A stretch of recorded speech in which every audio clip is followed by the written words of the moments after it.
has no chance and is going to be dead in the next 10 months. That's what we were told. That surgery doesn't help and that chemo doesn't help and that this is a fast growing cancer and you're screwed no matter what. Right. That's what we heard in one day. So yeah. By far one of the hardest videos I have ever had to make. The clips we are about to go through, I find myself relating to on so many different levels with this massive, massive blind spot in society when it comes to anxiety and depression. And the reason I relate so well is when I was a teenager, I would witness my best friend at the time go through a spiraling spout of depression leading to drug addiction and eventually taking his own life. Now, being a teenager unemotionally equipped to handle those circumstances, I myself would suffer from anxiety for years, eventually leading into my own spout of depression when I was 23 with these rattling thoughts in my head about why couldn't I make a difference? Why was nobody there to help? And I'm very confident I'm not the only one that can relate to this, as according to Nation's Health, suicide and opioids tied to an ongoing fall in the U.S. life expectancy, folks. And only as of recently has life expectancy started to tick back up. But when you think about cancer, diabetes, heart disease, none of those are lowering the life expectancy. It is because of young people ODing and taking their own lives. It's been plaguing society with no real cures except for drugs that have worse side effects than the depression itself. And I think this is a rising trend, as if we go on to Google Trends, as these search results for anxiety and depression continue to be on the rise over the last 20 years. Now, I have already talked about how MindMed could take a $1,000 investment and turn it into over $300,000 as they are investigating the uses of hallucinogenic drugs to cure these problems with no side effects. And these claims are insanely bold, and I want to talk less about the money in this video and more about the problems we are currently facing. So you can go check out my past videos if you want to see more analytical data on the stock itself and why the stock is likely to explode in the future. But first, I want to hear a little bit about what Kevin O'Leary says, is he's one of the largest investors in these companies. Then we're going to watch some old videos of people that have experimented with these drugs to cure their problems. And then we're going to look at people that I really admire that have gone through some serious heartache as of late that had experience with the current drugs we have available for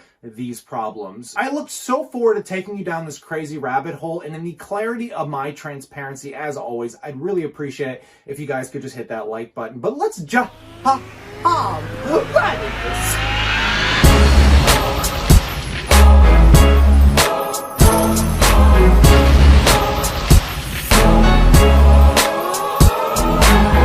Talk about, or give us an update maybe on some of the efforts MindMed has taken and is taking with, the medical testing of psychedelics in efforts to kind of improve mental health. Big news out of MindMed this morning, pre-market. They've announced the acquisition of a series of trials, clinical trials, series 2 trials in Basel, Switzerland. It's significant because the birth of LSD is actually from there. That's where it was discovered or manufactured, if you want to call it that. And the science there is the most advanced in terms of research. And so MindMed now has on its balance sheet a whole bunch of clinical trials for anxiety.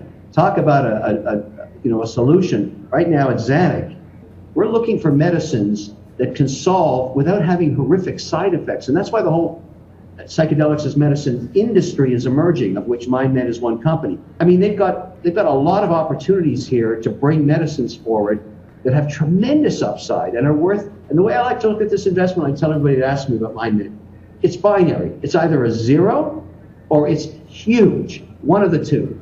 Those are the only two outcomes. Because if any of these medicines work, the markets are billions in size. And I'm willing to take a chance, and I've gone long, and I'm just waiting for the scientists there to bring forward these trials. Now we've brought all these phase 2 trials in Switzerland forward on LSD for anxiety. I'm excited. Has reviewed dozens of studies that have been done, and he found that psychedelics show promise for treating addiction, OCD, anxiety, and in some cases depression. One small study of 15 smokers found that 80% were able to abstain from smoking for 6 months after a psilocybin treatment. In a pilot study of 12 advanced cancer patients suffering from end-of-life anxiety, participants who took psilocybin generally showed lower scores on a test of depression. We don't have all the answers as to what exactly these treatments are doing in the brain, but they seem to work by providing a meaningful and even mystical experience that leads to lasting changes in a patient's life. She almost died like every day for 6 months, like you said, and you were suffering so much that anyone around you suffered. Yes. So I asked my doctor to increase the benzodiazepine dose, but what seemed to happen as a consequence of that was that I just got more anxious. So again, in retrospect, it seems like I had a rather uncommon but not unheard of reaction to benzodiazepines, where increased dose makes anxiety worse instead of better. One point when things weren't getting better and Tammy was still in the hospital and I was trying to take care of her, we had lots of help. I stopped taking them entirely and tried ketamine, which is a treatment for depression. Well, neither of those were a very good idea as it turned out. Just to back up a bit, you went to a hospital in Toronto and they were going to make things worse rapidly. They weren't willing, because of your akathisia, which was making you crazy, they weren't willing to slow tapered you down. They just wanted to stabilize you by keeping the benzodiazepines there. So Andre and I found a clinic in Russia that would actually put you to sleep using propofol so you wouldn't have to suffer while they took the benzodiazepines out. I had to stop taking benzodiazepines entirely to take the ketamine. Oh, yeah. Then I didn't go, then I stayed off them for something approximating a week. It was a week. Knowing that was a very bad idea. I knew that alcohol and benzodiazepines and barbiturates were all the same chemical class, at least in terms of their effect on neurological effects. But what I knew about benzodiazepines was that they were comparatively safe compared to barbiturates, which they basically replaced. But that's much less true than everybody who's taking them hopes. And they're very widely prescribed. And I don't remember what the probability of developing a dependency on them is if you take them for more than 2 weeks. It's 50%, I believe. It's something like 50%. Yeah, if you take them for 2 or 4 weeks. Think about this. Everyone in this room is in some way affected by mental health or brain health issues, themselves or via a loved one. And addiction is on the rise, too. 80% of the global opiate supply is consumed in the US, where painkillers are a $24 billion market. What are the 2 of the top 3 highest consumed drugs? Painkillers and antidepressants. Prescription opioid sales and overdose deaths are up 400% in the last 10 years, with a prevalence 2 to 3 times greater in veterans. And on average, 1 in 3 women will be the victim of sexual assault. We are talking 1 every 2 minutes. 13% of these rape victims attempt suicide, and many of them are left with PTSD. And among many of the refugee populations and victims of war, they've recently had to coin a new term to describe the severity of the mental distress experienced, because they felt PTSD did not appropriately describe the brain's reaction. The brain is a fragile thing, and I should know. You see, what started me on this journey was personal. I was the victim of a violent crime, a kidnapping, and could not recover. I simply couldn't seem to get back to the way I had been before. I had, due to one tragic twist of fate, become temporarily mentally ill. Well, 9 visits didn't cut it for me, nor did any of the various psychiatric medications that they tried to put me on. I needed to find another solution. My life, quite frankly, depended on it. Because in many cases, things like brain injuries, addiction, PTSD, these are things you rarely recover from. You can treat, perhaps, and minimize the dysfunction, but the idea of actually healing, that is a word we just don't use. I'm talking about an area of study that is largely untapped, psychedelic science. And it is a science, believe it or not, although it has gotten a bad reputation from misuse. Psychedelics are powerful drugs, and under controlled settings, far less dangerous than many of the drugs currently out there, like opiates. Technically, psychedelics are anything that alters perception. And while the idea of promoting something that can cause hallucinations to someone who is mentally injured sounds absurd, the problem with dismissing psychedelics is that they work. Because they seem to be able to transform these hardwired neural patterns, rerouting them, often in as little as 1 dose. One researcher likened it to, quote, a surgical intervention, and, quote, the inverse of PTSD. Because they seem to be able to transform these hardwired neural patterns, rerouting them, often in as little as 1 dose. One researcher says it does in 30 seconds what antidepressants take 3 to 4 weeks to do.